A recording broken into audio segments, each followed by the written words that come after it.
ఓం శ్రీ మాత్రే నమః. ఓం శ్రీ గురుభ్యో నమః. అందరికీ నమస్కారం అండి. ఈరోజు మనం ఈ వీడియోలో మేషరాశి వారికి జూన్ 6 శుక్రవారం రోజు వీరికి ఏ విధంగా ఉంటుంది, వీరి యొక్క జాతక రేఖ ఏ విధంగా ఉంటుందనేటువంటి విషయంతో పాటు వీరికి ఒక వ్యక్తి వలన భారీగా నష్టం అనేది రాబోతుంది. అసలు ఆ వ్యక్తి ఎవరు, ఆ వ్యక్తి వల్ల మనకు ఎందుకు అనేది నష్టం రాబోతుందనే విషయాన్ని గురించి ఈ వీడియోలో మనం పూర్తిగా తెలుసుకుందాము. మరి వీడియోలో ముందుకు వెళ్లే ముందు ఒక గురువు గారి గురించి అయితే చెప్పాలి. ఈ గురువు గారు భద్రకాళి అమ్మవారి ఆశీస్సులతో జ్యోతిష్యం చెప్తూ ఉంటారు. మరి వీరి యొక్క ఫోన్ నంబర్ 7993585877. మరి ఏమైనా ప్రేమించిన వారు దూరం అవుతున్నటువంటి పరిస్థితి ఉన్నా, భార్యాభర్తల మధ్య గొడవలు ఉన్నా, విడాకులు కోర్టు సమస్యలు ఉన్నా, స్త్రీ పురుష వశీకరణం కావాలన్నా, ధనము మరియు బిజినెస్ సమస్యలు, వివాహం ముడిపడకపోవడం, చిరుప్రయోగ నివారణ మొదలగునటువంటి సమస్యలు ఏవి ఉన్నా ఈ గురువు గారు తప్పకుండా పరిష్కారం చేస్తారు. అన్ని విషయాలు ఫోటో చూసి ఫోన్లోనే స్వయంగా చెప్తారండి ఈ గురువు గారు. ఈ గురువు గారి పేరు శివరామరాజు గారు.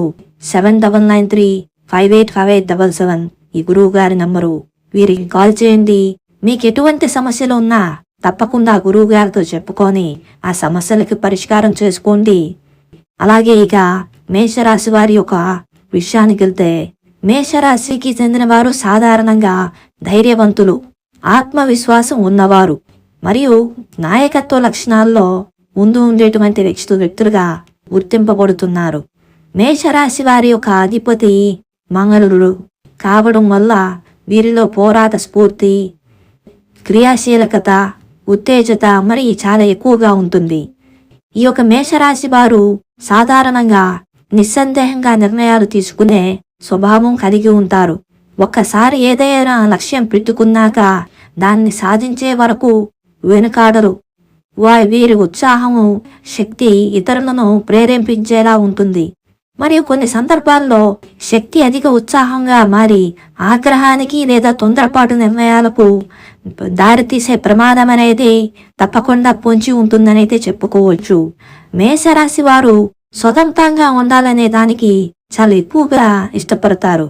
ఎవరి ఆధీనంలో ఉండడం వీరికి అస్సలు ఇష్టం ఉండదు. వారి మనస్తత్వంలో నేనే ముందుండాలి అనే భావన ఎక్కువగా ఉంటుంది. ఇది కొన్నిసార్లు నర్వంగా కనిపించవచ్చు, కానీ అసలు ఉద్దేశం పట్ల అంకిత భావము, అలాగే ఒక పోటీ స్ఫూర్తి అనేది వీరికి ఎక్కువగా ఉంటుందని చెప్పుకోవచ్చు. మరియు స్నేహితులు, కుటుంబ సభ్యుల పట్ల మేషరాశి వారు నిష్ణాతవంతులు. ఒకసారి వారి పట్ల నమ్మకం కలిగి ఉంటే ఏదైనా చేయడానికి వెనుకాడరు. ఆత్మ కేంద్రీకృతంగా ఆలోచించడం అలాగే ఈ యొక్క లక్షణంలో మనస్తత్వానికి సంకేతం మాత్రమే.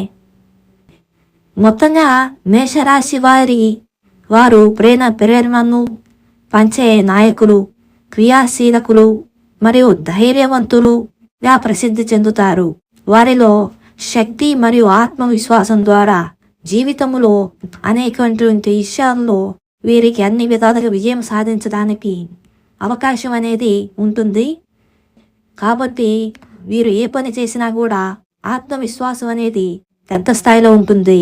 మరి వీరికి ఈ యొక్క 6వ తారీఖు శుక్రవారం నాడు చూసుకున్నట్లయితే ప్రస్తుతం గురుడు వృషభ రాశిలో ప్రయాణిస్తున్నారు. ఇది మేషరాశికి ద్వితీయ స్థానం. ఇది ధనస్థానం కావడం వల్ల ఆర్థిక వ్యవహారాల్లో కొంత శాంతియుతమైనటువంటి వాతావరణం అనేది నెలకొని ఉంటుందని చెప్పుకోవచ్చు. గురుబలం ఎక్కువ ముఖ్యంగా సుదీర్ఘకాలం ప్రయోజనాల కోసం తీసుకునే నిర్ణయాలలో ఈరోజు అనుకూలంగా మారే అవకాశం అనేది ఉంది. అలాగే పరిచయమైనటువంటి వ్యక్తులు, మీకు ఆల్రెడీ పరిచయమైన వ్యక్తి అయినా కూడా వారి వల్ల ఎటువంటి లాభాలు అనేది ఉంటుందో తెలుసుకుందాము. ఈరోజు మీరు తీసుకునే నిర్ణయాలు పదునుగా ఉంటాయి. మంచి సమయ పాలనతో విజయాలు సాధించగలుగుతారు. తనలో తిప్పే ఆలోచనలు ఉంటే గురువుగారి సలహా తీసుకోవడం చాలా మంచిది. అలాగే ఆర్థిక స్థితి స్థిరంగా కనిపిస్తుంది. కొత్త పెట్టుబడులు చేసే ముందు ఒకసారి తిరిగి ఆలోచించాలి. అప్పుల విషయంలో చాలా చాలా చాలా జాగ్రత్తగా ఉండాలి. ఒక వ్యక్తి కూడా మిమ్మల్ని అప్పు విషయంలోనే చాలా ఎక్కువగా ఇబ్బంది పెట్టాలని చూస్తున్నారైతే మనం చెప్పుకోవచ్చు. మరి ఈరోజు మీరు అప్పుల విషయంలో చాలా జాగ్రత్తగా ఉండాలి. స్నేహం మరియు వ్యక్తిగత విషయాలలో పరిచయం అనేది కావచ్చు. వారి వల్ల కొంచెం వాదనలు అపోహనలు అందేటువంటివి పక్కన పెట్టేయడం వల్ల మీకు సానుకూలమైనటువంటి వాతావరణం అనేది ఉంటుంది. మరియు ఉద్యోగస్తులకు సహోద్యోగులతో మంచి సమన్వయం ఉంటుంది. వ్యాపారంలో కొత్త ఒప్పందాలు చేసేటప్పుడు నిబంధనలను తప్పనిసరిగా పాటించవలసి ఉంటుంది. అలాగే మరి మీరు సరిచూసుకోవాలి స్పష్టంగా. ఆరోగ్యం విషయంలో ఆరోగ్యంగా ఉంటారు, కానీ శారీరకంగా అలసటగా ఫీల్ అవుతారు. నీళ్ళు ఎక్కువగా తాగడం, నిద్ర అనేది చాలా మీకు ఎక్కువ అవసరం అనేది అయితే చెప్పుకోవచ్చు. మరి ఒక రోజు మీకు కుటుంబరీత్యా కూడా కొన్ని విధాలుగా మీకు మంచి సానుకూలమైనటువంటి వాతావరణం ఏదైతే మాత్రం ఉంటుంది. మరి కుటుంబంలో ఒకరి మాట ఒకరు వినుకుంటూ చాలా జాగ్రత్తగా ముందుకు వెళ్ళడం వల్ల మీకు ఇంట్లో సానుకూలమైనటువంటి వాతావరణం ఉంటుంది. వారి మాటలను మీరు తప్పకుండా గౌరవించండి.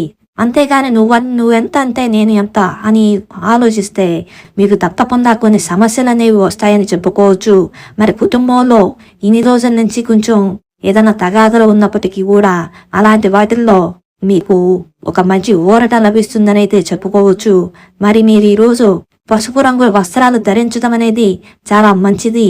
మీకు మంచి పాజిటివ్ ఇంటింట్ అనేది అయితే ఉంటుందని చెప్పుకోవచ్చు. మరి మీకు ఒక వ్యక్తి తనకు సహకారం కావాలి, తనకు సహాయం కావాలి అని చెప్పి మీ దగ్గరికి వచ్చి మిమ్మల్ని నమ్మించి, అయితే పరిచయం ఉన్నవారే వచ్చి మిమ్మల్ని నమ్మించి మీరు నాకు సహకారం చేయి, నీకు భవిష్యత్తులో నేను చాలా హెల్ప్గా ఉంటాను నీకు అని చెప్పి మీ దగ్గర అప్పు తీసుకొని తర్వాత దాన్ని ఇవ్వకుండా కాస్త ఇబ్బందికి గురి చేసే అవకాశం అనేదైతే ఉంది. దానివల్ల మీరు ఈరోజు అన్ని విధాలుగా ఆచితూచి అడుగు వేసి మరి దాంట్లోంచి మీరు బయటపడటం చాలా ముఖ్యమైనటువంటి అంశం అనైతే చెప్పుకోవచ్చు. మీరు తప్పకుండా బయటపడేందుకు చాలా ప్రయత్నం చేయాలి, కానీ అప్పు ఇచ్చుకోకుండా దాంట్లో మీరు ఇరుక్కున్నారంటే మాత్రం తప్పకుండా చాలా ఇబ్బందులు, చాలా చిక్కులు, సమస్యలు పడే అవకాశం ఉంది. కాబట్టి మీరు ఈరోజు ఈ యొక్క వ్యక్తి పరిచయం అనే దాంట్లో చాలా జాగ్రత్తగా ఉండాలి. మరి ఎటువంటి ఇబ్బందులు అనేవి పడకుండా చాలా జాగ్రత్తగా ఉండాలి. ఈరోజు ఈ వ్యక్తి వల్ల మీరు భారీగా నష్టపోయే అవకాశం మాత్రం ఉంది. ఇక మీకు ఏదైనా సమస్యలు ఉన్నాయి, లేదంటే మీకు ఏదైనా సందేహాలు ఉంటే గనుక తప్పకుండా మేము చెప్పిన గురువు గారిని మీరు సంప్రదించి మీ సమస్యలకి తగిన పరిష్కారం చేసుకుంటారని ఆశిస్తున్నాము. ఓం నమః శివాయ.